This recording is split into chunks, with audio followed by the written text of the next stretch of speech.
자, 오늘은 다윗 희한한 사람 이라는 제목으로 사무엘하 7장 1에서 5절 말씀만 함께 교독하고 은혜를 나누도록 하겠습니다. 말씀을 교독합니다. 주님께서 사방에 있는 모든 원수에게서 다윗 왕을 안전하게 지켜주셨으므로 왕은 이제 자기의 왕궁에서 살게 되었다.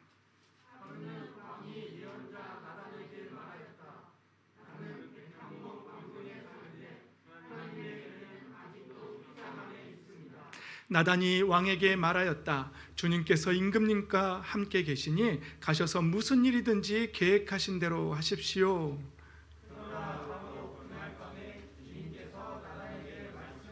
함께 있습니다. 너는 내 종 다윗에게 가서 전하여라. 나 주가 말한다. 내가 살 집을 내가 지으려고 하느냐? 아멘. 할렐루야. 오늘도 예수 그리스도의 생명의 빛으로 충만하시기를, 그 빛을 풍성히 받아 누리시기를 예수님의 이름으로 축복합니다. 아멘. 이제 하나 더 추가하면은요, 그 빛을, 그 생명의 빛을 풍성하게 받아 누릴 뿐만 아니라 우리가 걸어가는 곳에 회복과 치유가 일어나게 되기를 예수님의 이름으로 축복합니다. 네, 나만 풍성하게 받는 게 아니라 내가 먼저 예수 그리스도의 빛을, 생명의 빛을 풍성하게 받아 누린 다음에 우리가 걸어가는 곳에 거기서 모든 영혼들이 회복과 치유가 일어나야 한다는 것이죠. 그렇게 하나님께서 하실 줄 믿습니다. 아멘. 그렇습니다. 오늘 본문은 사실 굉장히 깁니다. 그런데 제가 한 주간 동안에 은혜 받았던 부분, 이 부분만 일단 5절만 읽고 여러분들과 함께 이제 하나씩 은혜를 나누려고 합니다. 먼저는 이 말씀부터 같이 나누고 싶은데요. 저는 주중에 이제 사랑의 교회에서 하는 섬김의 날 행사에 월요일, 화요일 이틀 동안 다녀왔어요. 자그마치 목사님과 사모님이 5,543명이 모여서 함께 이틀 동안 같이 은혜를 나누고 기도도 하고 또 거기서 하는 콘서트도 이렇게 같이 하는데 소양 씨도 나오시고 해서 은혜도 많이 받고 막 감동되고 막 그렇게 왔어요. 여러분 한번 상상해 보십시오. 목사님들이 주였고요. 목사님, 사모님 5,543명이 모여서 주여 삼창을 외치고 함께 기도하는 모습을 한번 상상해 보십시오. 천장이 떠내려가는 줄 알았어요. 엄청 웅장했고요. 막 그랬어요. 그랬더니 거기서 함께 기도하던 분들이 다 감동되었다고 하더라고요. 근데 저는 함께 기도하다가 마음속에, 전 좀 희한한 사람이잖아요. 이상한 생각이 좀 들었어요. 어떤 생각이 들었냐면, 혹시라도 만약에 이 5,543명의 목회자 부부가 모여서 기도하는데 우리가 삶의 변화는 없으면서 주여 삼창만 외치고 있는 거라면 하나님이 이 모습을 어떻게 보실까라는 생각을 해봤어요. 여러분 한번 상상해 보십시오. 우리 이사야서나 예레미야서 읽어보면 선지자들을 통해서 하나님 항상 뭐라 그러시죠? 이스라엘 백성들이요, 하나님을 잘 섬기지 않으면서, 한마디로 말하면 그들의 삶 속에서는 하나님을 사랑하거나 하나님이 말씀하시는 공의와 정의와 이런 하나님의 율법, 법을 잘 지키지도 않으면서 주야장창 재물만 갖다가 열심으로 갖다 바쳤단 말이죠. 하나님께서 뭐라 그러셨죠? 이사야서를 통해서 누가 저 성전 문을 좀 걸어 잠가버렸으면 좋겠다. 내가 너희가 바치는 그 헛된 재물 그거 받기 이제 곤비하다. 심지어는 역겹다라는 표현도 하나님 쓰시잖아요. 그렇죠? 그러니까 만약에 우리가 삶의 변화는 없이 주야장창 그렇게 큰 소리로 주여 삼창만 하고 있다면 하나님 기분이 어떠실까? 이런 생각을 이제 해본 것이죠. 여러분 무당들 한번 그냥 생각만 잠깐 해보세요. 그들이 막 굿한단 말이죠. 그 야단 법석을 떤다 그러거든요. 장창 막 징치고 깽가리 치면서. 그들이 삶의 변화가 있을까요? 그들의 삶 속에 거룩함이 있을까요? 인격적인 변화가 있을까? 아니에요. 그냥 열심으로 야단 법석을 떨면서 어떤 종교적인 힘으로 그냥 어떤 신이 임하기를 되게 열심으로 바라는 모습이잖아요. 만약에 우리가 하나님의 백성들이 삶의 변화는 없이, 하나님이 찾으시는 그 모습은 없이 그냥 그렇게 푸닥거리 하듯이 징을 요란하게 치듯이 주여 삼창을 외치고 있는 모습이라면 하는 이제 노파심이라고 하나, 이런 거를, 그런 염려가 제 마음에 막 왔어요. 그래서 이제 그런 걱정을 하게 된 것이죠. 왜냐하면 그 자리에서도 그랬고 한국 교회에서 가르치는 모든 가르침이 뭐라고 가르치냐면요, 여러분 기도해야 합니다. 나무 뿌리를 뽑아야 합니다. 우리가 갖고 있는 체력의 한계를 넘어서서, 그렇게 힘의 한계를 넘었을 정도로 부르짖어야 하나님이 응답하십니다. 이렇게 막 가르쳐. 그날도 그렇게 가르치셨고 또 한국교회 대부분의 목회자의 가르침이 그렇단 말이죠. 그런데 제가 들을 때는 이제 아쉽다 이런 게 있었어요. 회개를 먼저, 여러분 우리가 목회자로서, 목회자 부부로서 삶을 돌이키고 먼저 하나님 앞에 마음과 뜻과 생각을 돌이키고 하나님 앞에 다시 정렬하고 그리고 하나님 앞에 기도해야 합니다라고 먼저 한국교회가 그렇게 가르치고 있었다면 하는 아쉬움이 제 마음에 있었던, 그분들이 그렇다는 게 아니라 제 혼자 생각에, 그런데 제가 그분들을 다 폄하할 마음은 없습니다. 제가 그 5,543명을 제 적으로 다 만들 마음은 말 한마디 실수로 그러고 그냥 제 마음에 바른 신앙은 무엇일까? 바른 기도는 무엇일까? 하나님이 찾으시는 진정한 믿음의 모습은 무엇일까? 이런 생각을 해보았다는 것이죠. 여러분, 삶을 돌이킨다는 게 무엇입니까? 하나님이 찾으시는 그 한 사람이 무엇입니까? 뭐 거창한 것부터 생각하지 마십시오. 아프리카 오지로 가서 내 인생을 바치고 막 선교사로 그것만 하나님 찾으시는 사람일까요? 그건 이제 더 믿음이 충만해지면 뭐 나중에 생각해 보셔도 좋고, 먼저는 제가 늘 강조하는 거, 삶의 변화. 가정에서 먼저 아내에게 가부장적으로 행동하던 사람이라면 이제 아내에게 말 한마디라도 사랑의 말로 한마디 하시고 또 이렇게 손 잡아주고 하는 거 얼마나 좋아요. 나를 낮추고, 아내도 남편을 성경의 말씀대로 그리스도께, 교회가 그리스도께 복종하듯 하라고 하는 것. 남편은 아내에게 그리스도께서 교회를 사랑하듯이 사랑하라는 그 말씀처럼. 여러분 근데 한번 해볼까요? 따져볼까요? 교회가 먼저 순종했나요? 예수 그리스도께서 먼저 사랑해 주셨나요? 예수님 먼저 사랑해 주셨잖아요. 그러면 아내가 먼저 사랑해야 할까요? 남편이 먼저 사랑을 보여야 할까요? 그 말씀에 의거한다면 남편이 먼저 예수님께서 아무런 자격 없는 우리를 사랑해 주셨던 것처럼 먼저 사랑해야 순서가 맞지 않겠습니까? 여기 남편 되신 분들 표정을 잘 지으시기 바랍니다. 마스크를 쓰고 계셔서 제가 잘 안 보이지만, 자녀를 대할 때, 그리고 부모를 대할 때, 우리의 삶 속에서 삶의 작은 그 한 부분부터 하나님 앞에 삶을 돌이킬 때에 그때 하나님이 기뻐하시고 하나님 마음에 합한 사람이 되는 것이고 하나님이 찾으시는 그 한 사람이 되는 줄 믿습니다. 그렇게 산다면, 하나님 앞에서 우리의 삶을 돌이킨다면 우리가 주야 하면서 막 그렇게 큰 소리로 삼창 안 해도요, 되게 유명하거든요. 코리안 스타일이라고 해서 전 세계적으로 이 기도가 굉장히 유명해요. 우리도 한국 코리안 스타일로 한번 해보자 하면서 외국에서도 흉내도 내고 그런다고 하더라고요. 근데 꼭 그렇게 안 해도요, 여러분, 그냥 삶을 돌이키고 하나님 앞에 정직하고 정결하게 살려고 그렇게 마음으로 정하고 아버지라고 그렇게 기도만 해도요, 하나님 다 들으신 줄 믿습니다. 하나님 기뻐하시는 줄 믿습니다. 그게 삶을 정말로 돌이키는 사람이 하나님 찾으시는 그 한 사람이라는 사실 우리 마음에 새기고, 그러한 사람이 되기를, 그러한 저와 여러분이 되기를 예수님의 이름으로 축복합니다. 아멘. 그렇습니다. 오늘 제목은 다윗 희한한 사람입니다. 제가 그래서 희한하다라는 단어를, 희한하다, 말이 희한하죠? 사전적 의미를 한번 찾아봤어요. 한자더라고요. 드물 희자에 드물 한자를 쓰더라고요. 그래서 희한하다 이러는 거예요. 그러면 말이 뭐예요? 드물고 드물다라는 거예요. 그러니까 다윗이 희한한 사람이라는 것은, 다윗은 그 시대에 찾아보기 드물고 드문 사람이다. 그러니까 그 사전적 의미는 매우 드물거나 신기한 사람이다라는 뜻이죠. 이제 희한한 사람이라는 의미를 알겠습니까? 그래서 또 거기에 희한하다는 희한하다의 비표준어고 희한하다는 희한하다의 방언이다, 뭐 이렇게 국어 사전에 이렇게 나와 있더라고요. 그러니까 표준어는 뭐예요? 희한하다, 드물희, 드물한 이렇게 되는 거예요. 여러분, 하나님 앞에서 희한한 사람, 이 시대에 찾아보기 힘든 드물고 드문 사람, 그 한 사람 되시기를 예수님의 이름으로 축복합니다.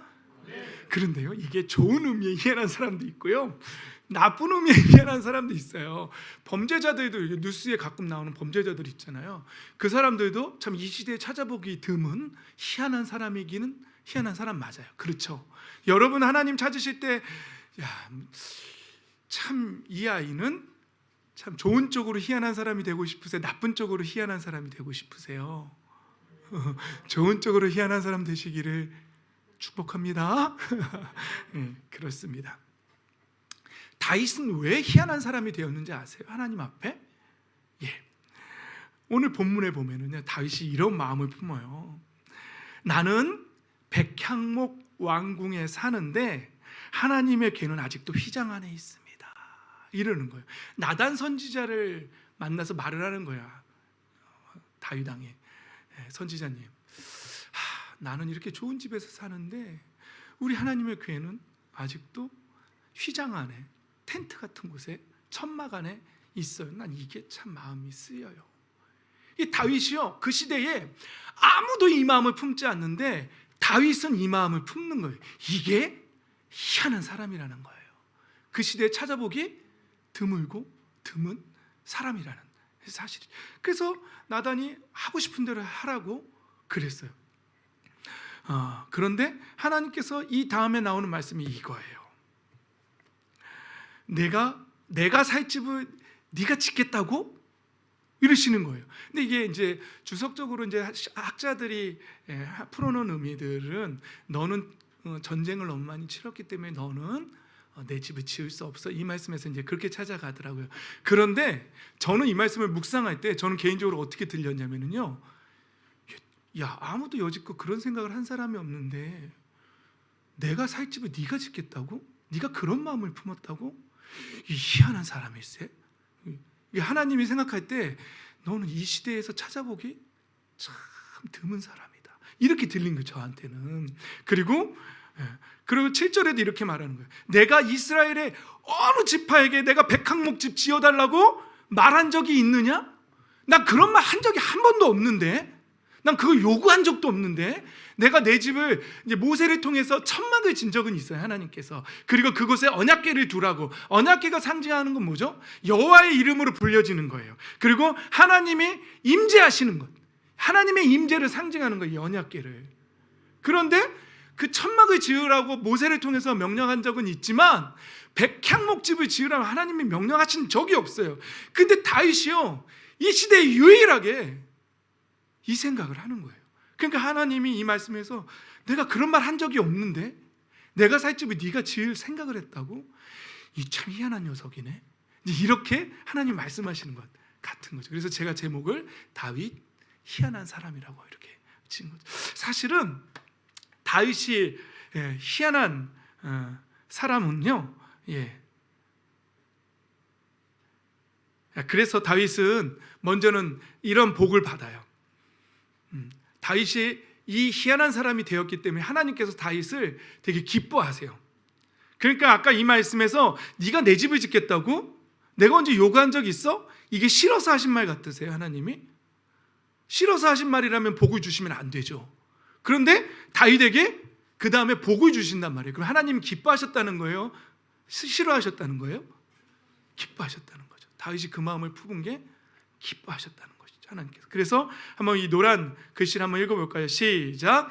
나는 이제 내 이름을 세상 위에서 위대한 사람들의 이름과 같이 빛나게 해주겠다. 10절도 계속 읽어볼까요? 시작. 이제 내가 한 곳을 정하여 거기에 내 백성 이스라엘을 심어 그들이 자기의 땅에서 자리 잡고 살면서 다시는 옮겨 다닐 필요가 없도록 하고 이전과 같이 악한 사람들에게 억압을 받는 일도 없도록 하겠다. 처음에는 다윗의 이름을 세상의 위대한 사람같이 만들어주겠대. 그런데 10절에 보면은요, 다윗의 이 희한한 마음 하나 때문에 누가 복을 받냐면요, 이스라엘이라는 나라가 복을 받아요. 하나님께서 이스라엘을 이제 그곳에 심어서, 이스라엘을 심어서 땅에 자리를 잡게 하고 옮겨 다닐 필요가 없도록 하겠다는 말을. 여러분, 이게 보이세요? 다윗이 희한한 마음 하나를 품으니까 하나님이 너무 기쁘셨는지 다윗에게도 복을 주시고, 이스라엘은 다윗이 왕이었기 때문에 이스라엘 전체에 복을 주고, 저와 여러분이 이 복을 받게 되기를 예수님의 이름으로 축복합니다. 우리 때문에요. 우리만 복을 받는 게 아니라 우리가 걸어가는 그곳에 있는 함께 있는 사람들이 다 복을 받게 되는 거예요. 할렐루야.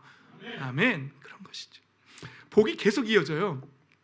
11절도 읽어볼까요? 우리 복 좋아하니까. 11절 시작.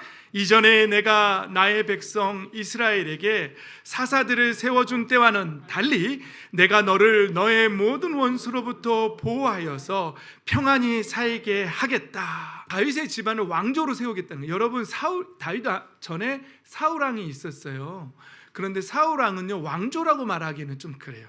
왜냐하면 사울 다음에 또 사울의 아들 요나단이 왕이 됐다라면 그러면 왕조라고 말할 수 있겠죠. 근데 사울만 혼자 왕이 됐다가 죽었기 때문에 왕조라고 말하기는 좀 그래요. 그런데 다윗은 이제 어떻게 하겠다고요? 다윗의 후손들로 해서 계속해서 그 왕의 자리를 이어가겠다고, 왕조를 세우겠다라고 이렇게 약속해 주세요.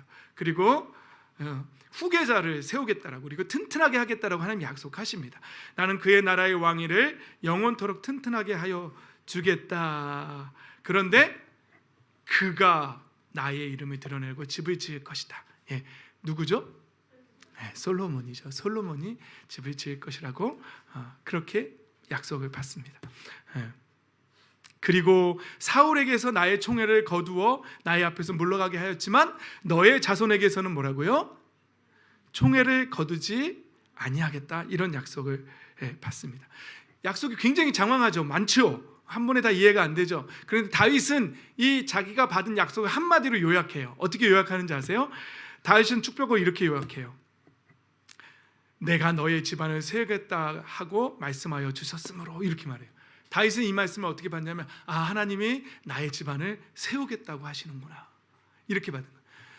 사랑하는 성도 여러분, 저와 여러분의 집안이 하나님 안에서 이렇게 세워지기를 예수님의 이름으로 축복합니다. 아멘. 우리뿐만 아니라 우리의 자손, 우리의 자녀, 그 자녀의 자녀까지 계속해서 천대까지 하나님의 복이 이어지기를, 그래서 우리의 집안이 대대로 이 복을 받아 누리기를, 그래서 집안이 믿음으로 세워지기를 예수님의 이름으로 축복합니다. 아멘. 네, 그렇습니다. 다윗은 나단 선지자를 통해서 받은 하나님의 축복을 이 한마디로 요약해요. 내가 너의 집안을 세우겠다라고 말씀하시는 거죠. 그런데 다윗이 이 약속을 받은 건 무엇 때문이라고요? 아까 나는 이 백항목 집에서 사는데 하나님의 언약궤는 아직도 휘장 가운데 있다. 7장에 이렇게 나오죠. 근데 그 전에 이미 다윗은 희한한 마음을 품어요. 6장에도요. 어떤 마음이면요, 다윗이 이스라엘에서 정병 3만 명, 정병이 뭐예요? 정예병이에요. 뽑고 뽑은 정예병 3만 명. 3만 명이 어느 정도 될까요? 우리는 뭐 잘 이해는 안 돼요. 그죠? 3만 명을 징집하여서 유다의 바알라로 올라갔대. 이유가 뭔지 아세요? 정예병 3만 명을 이끌고 어느 한 곳으로 갔어요. 그 이유가 뭔지 아세요? 이거예요. 하나님의 궤를 옮겨올 생각이었다. 이게 다윗이 희한한 사람이라는 거예요. 여러분, 하나님의 그 법궤, 언약궤는요, 사실 우리가 성경을 읽어서 알고 있지요. 지금 어디에 있는 상태인지 아세요? 예, 기랏 여아림의 아비나답의 집에 있었어요. 근데 그 과정을 다 설명하기에는 시간이 좀 많이 가는데 대충 설명하면, 엘리 제사장 때 사무엘이 어린 아이일 때 엘리 제사장의 두 아들 홈니와 비느하스가 블레셋의 전쟁을 할 때에 법궤를 갖고 가면 이기겠지 하고 끌고 갔다가 전쟁에서 아벡 전투에서 지죠. 지고 이 법궤를 어떻게 되죠? 빼앗겼어요. 그런데 거기서 막 그 블레셋의 5 성읍이 막 그 언약궤 때문에 막 난리가 나지요. 그래서 이제 수레에다 싣고 쭉 이렇게 뭐 금독종 5개랑 금으로 만든 거 이런 것들 해가지고 쫙 보낸단 말이에요. 근데 이 궤가 어디로 가냐면 똑바로 어디로 가냐면 벳세메스로 가요. 그런데 벳세메스 사람들이 언약궤를 열어보고 저주받아요. 그리고는 기랏 여아림에 있는 아비나답의 집으로 옮겨져요. 이제 거기에 있는 거예요. 이 기간이 어느 정도인지 아세요? 그런데 이 왜 언약궤가 거기에 계속 있었냐면, 학자들은요, 아마 그 아벡 전투에서 졌을 때 거기에서만 진 게 아니라 블레셋이 계속 전투에서 실로에 있던 성막도 회파됐을 것이라고 그렇게 보고 있는 것이죠. 그러니까 성막으로 다시 옮기지 못하고 거기에 있던 거예요. 그때는 사무엘이 어렸고 사무엘이 성장해서 이제 사울을 왕으로 세웠고, 사울은 몇 년 동안 왕위에 있었죠? 42년 동안 있었다고 성경에 말하고 있어요. 42년 동안 왕으로 있었고, 그 다음에 다윗이 또 왕이 된 다음에 이제 옮겨오는 거예요. 이 기간을 학자들은 70년으로 봅니다. 70년 동안 아비나답의 집에 있었어요, 언약궤가. 자, 보세요 여러분, 다윗이 왜 희한한 사람이냐면요, 사울 왕은요 42년을 통치하는 동안 이 언약궤를 옮길 생각을 전혀 못했어요. 하지 않았어요. 관심 없었어요. 그런데 다윗은요, 이 진짜 희한한 사람인 게요, 이 언약궤를 옮겨오고 싶어 해요. 어디로요? 자기 집으로. 자기 집으로 옮겨. 그 시대에 하나님의 언약궤를 자기 집으로 옮겨오고 싶어하는 마음을 품은 사람은요 유일하게 다윗밖에 없어요. 드물고 드물 사람 맞습니까? 희한한 사람 맞습니까? 여러분, 다윗에게는 이 마음이 있어요. 하나님의 그 법궤를 내 집으로 모시고 오고 싶다, 이 마음을 품은 사람이 다윗이에요. 저와 여러분의 마음속에도 이 마음이 있었으면 좋겠어요. 하나님의 언약궤를 내 집으로 모셔오고 싶다라는 마음. 이 시대에 소돔과 고모라 같은 죄악에 빠져있는 이 시대에 그 죄악과 결탁하지 않고 하나님의 언약궤를 나의 집으로 모시고 오고 싶다라는 이 열망과 열정으로 가득한 이 희한한 마음, 이 시대에 보기 힘든 드물고 드문 그 마음, 그 희한한 마음이 저와 여러분의 마음에 가득해 있기를 예수님의 이름으로 축복합니다. 이 시대에 찾기 드문 희한한 사람이 되기를 예수님의 이름으로 축복합니다. 다윗은요 이스라엘의 전체 왕이 된 다음에 이제 예루살렘, 그 예루살렘으로 헤브론에서 예루살렘으로 수도를 청도하고 거기에 다윗성을 지었어요. 그 안에 천막을 하나 지어놓고 거기에 다윗이 다윗궤를 두려고 장막을 쳐놨어요. 이게 뭐라고요? 우리가 말하는 다윗의 장막이에요. 다윗은 자기의 집에 다윗성을, 시온성, 다윗성을 지은 다음에 예루살렘에, 그런 다음에 그곳에 천막을 하나 지었어요. 여기에다가 언약궤를 둘 거야. 그게 다윗의 장막이에요. 그래서요 성경은요 이런 예언들이 나와요. 아모스서에는요 뭐라고? 아모스서 9장 11절 한번 읽어볼까요? 시작. 그날에 내가 다윗의 무너진 장막을 일으키고 그것들의 틈을 막으며 그 허물어진 것을 일으켜서 옛적과 같이 세우고. 개역개정이 번역을 잘했어요. 다른 데는 자꾸 다윗의 집이라고 표현하고 다윗의 초막이라고 표현하고 막 그래요. 그래서 개역개정 다윗의 무너진 장막. 여러분, 하나님이 원하시는 거예요. 하나님은요 다윗의 그 마음을 기뻐하세요. 희한한 사람이거든요. 감히 하나님의 언약궤를 집으로, 내 집으로 한 장막을 세워놓고 거기에 모시고 올 생각을 누가 했겠어요?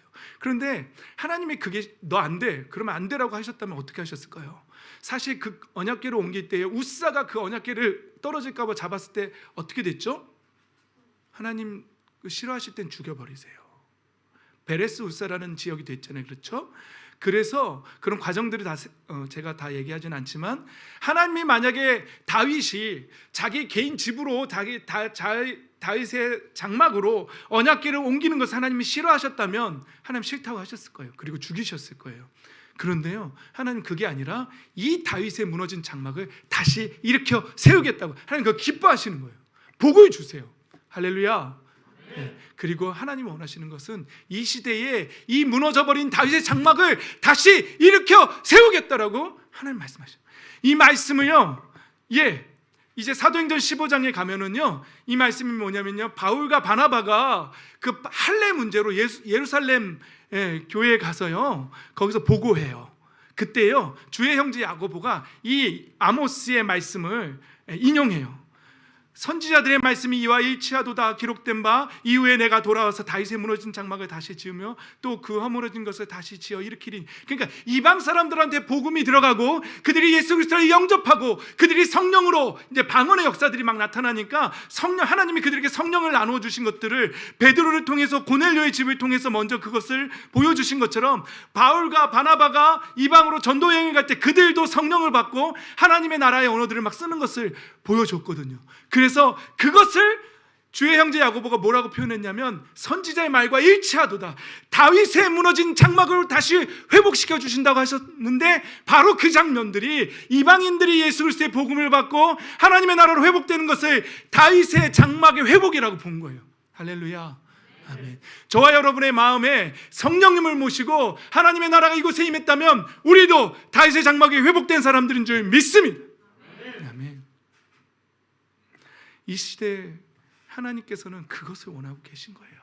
그 다윗의 장막이 회복되기를, 우리의 마음에 하나님의 언약궤를 두고 하나님의 영을 모시고 그렇게 살아가기를 원하시는 거죠. 그래서 하나님을 예레미야 32장 33절에 한번 읽어볼까요? 시작. 그러나 그 시절이 지난 뒤에 내가 이스라엘 가문과 언약을 세울 것이니 나는 나의 율법을 그들의 가슴 속에 넣어주며 그들의 마음판에 새겨 기록하여 나는 그들의 하나님이 되고 그들은 나의 백성이 될 것이다. 나 주의 말이다. 아멘. 하나님이 하나님의 율법을 하나님의 백성의 가슴 속에 넣어주고 그들의 마음판에 새겨 기록하겠다고, 그리고 그들의 하나님이 되고 그들은 나의 백성이 될 것이라고 그렇게 예레미야를 통해서 예언하셨어요. 그리고 예수님께서 이제 승천하시기 전에 예수님의 제자들에게 이렇게 말씀해요. 예루살렘 떠나지 말고 아버지의 약속을 기다려라. 너희가 여러 날이 되지 못해서 성령으로 침례를 받을 것이다.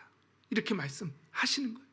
이 성령으로 침례받는 것, 성령이 우리 안에 들어오시는 것, 이것이 다윗의 장막의 회복인 줄 믿습니다. 아멘. 그렇습니다. 요에서 2장 28절에 내가 모든 사람에게 나의 영을 부어주겠다라고 예언되어 있어요. 그래서 모든 아들, 딸들이 예언하고 노인들이 꿈을 꾸고 젊은이들이 환상을 볼 것이라고 요엘 선지자가 예언되어 있어요. 이 예언을 사도 베드로가 이제 그들이 하나님의 그 120문도가 모여서 기도하다가 방언이 터지고 막 그랬을 때에 마지막 날에 나는 내 영을 모든 사람에게 부어주겠다는 이 말씀이, 이 예언의 말씀이 이루어졌다라고 베드로 사도가 인용하고 있는 모습을 우리는 사도행전에서 볼 수 있습니다. 그래서 사도 바울은 고린도전서에 고린도 교회에게 이렇게 말하는 거예요.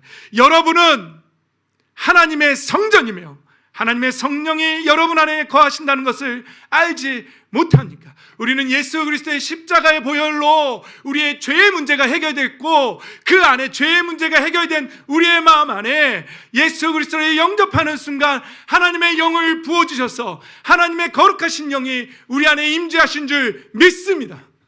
그래서 우리는 이 안이 다윗의 장막이 된 것이에요.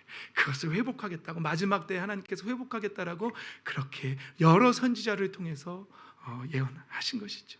그런데 누구든지 이 하나님의 성전을 파괴하면 하나님께서도 그 사람을 멸하실 것이라고 말씀합니다. 여러분, 우리 안에 있는 이 성전을 귀하게 여기십시오. 그리고 이 마음 안에 더러운 것들을 품지 마십시오. 하나님의 성전을 파괴하면 하나님이 싫어하신다라고 말씀하고 있습니다. 우리 안에 미움과 또 더럽고 음란하고 분노와 시기 질투들을 이 안에 품지 마십시오. 이것은 누가 거하는 곳입니까?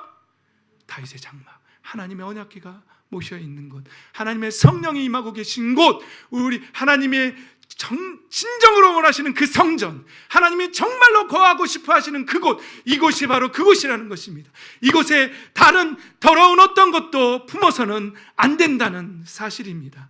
저와 여러분, 이 안에 오직 하나님의 영으로 거룩한 마음만 품고 살아가는 이 시대에서 찾기 드물고 드문 희한한 사람이 되시기를 예수 그리스도의 이름으로 축복합니다. 아멘. 그렇습니다. 여러분, 주일날 모든 사람들이 일요일이라고 말하면서 놀러 가기 좋은 이 황금 연휴에 여러분들 이 자리에 나와서 예배하고 있잖아요. 제가 볼 때 여러분들 참 희한하신 분들이에요. 희한하셔요. 이 시대에 드물고 드문 분들이에요. 하나님이 사랑하시고 기뻐하시는 줄 믿습니다. 아멘. 희한한 사람들이에요. 다들 놀러 가는데 와서 예배해. 희한한 사람들이에요. 막 교회에다 헌금하고 목사한테 혼나. 근데 희한한 사람들이에요. 예? 우리 집사님 희한한 사람이에요. 이 시대에 찾기 힘든 사람이에요. 예? 여기 와서 또 찬양 인도하시고, 예? 희한하신 분이에요. 하나님이 기뻐하실 줄 믿습니다. 한 사람 한 사람 다 희한한 사람이에요. 제가 주중에 이렇게 기도하면서 울었어요. 하나님, 우리 아름다운 꿈의 교회 지체들이 희한한 사람들이 되게 해주십시오. 이 시대에 찾아보기 힘든 드물고 드문 사람들이 되어 주십시오. 되게 하여 주십시오. 하나님이 찾으시는 그 한 사람, 하나님이 그토록 원하시는 그 한 사람이 되게 해 주십시오라고 기도하며 울었어요. 저 자신을 놓고도 기도했어요. 하나님, 제가 이 시대에 하나님 앞에 찾아보기 힘든 드물고 드문 목회자가 되게 해주십시오. 하나님 찾으시는 그 한 사람, 그 목회자가 되게 해주십시오. 기도하며 회개하며 울었습니다. 저희 두 아들을 놓고도 그렇게 기도했어요. 하나님, 저희 두 아들이 이 시대에 찾아보기 힘든 드물고 드문 희한한 아들들이 되게 해주십시오. 군대에서 다들 편하게 놀고 먹고 자유시간이 주어지면 쉬기에도 바쁜 시간에 하나님의 말씀을 읽고 기도하며 군대에서조차도 하나님의 나라를 사모하는 그런 이 시대에서 찾기 힘든 드물고 드문 희한한 사람들이 되게 해달라고 그렇게 기도하며 울었어요. 우리 교회 아름다운 교회 다음 세대들을 놓고도 그렇게 기도하며 울었어요. 하나님 찾으시는 그 한 사람들, 이 시대에 찾아보기 힘든 그 믿음의 사람들 되게 해달라고. 모두가 소돔과 고모라 같은 이 시대에 즐길 것들만 찾고 자기 것만 찾는 이 시대에 하나님의 나라를 위해서 기꺼이 자신의 시간과 자신의 마음과 자신의 열정을 불태울 수 있는 이 시대에 찾아보기 힘든 드문 사람들, 하나님 앞에 희한한 사람들이 되게 해달라고 그렇게 기도하며 간구했습니다. 사랑하는 성도 여러분, 우리 모두가 이 시대 가운데에 정말로 드물고 드문 찾아보기 힘든 희한한 믿음의 사람들이 되시기를 예수님의 이름으로 축복합니다. 아멘.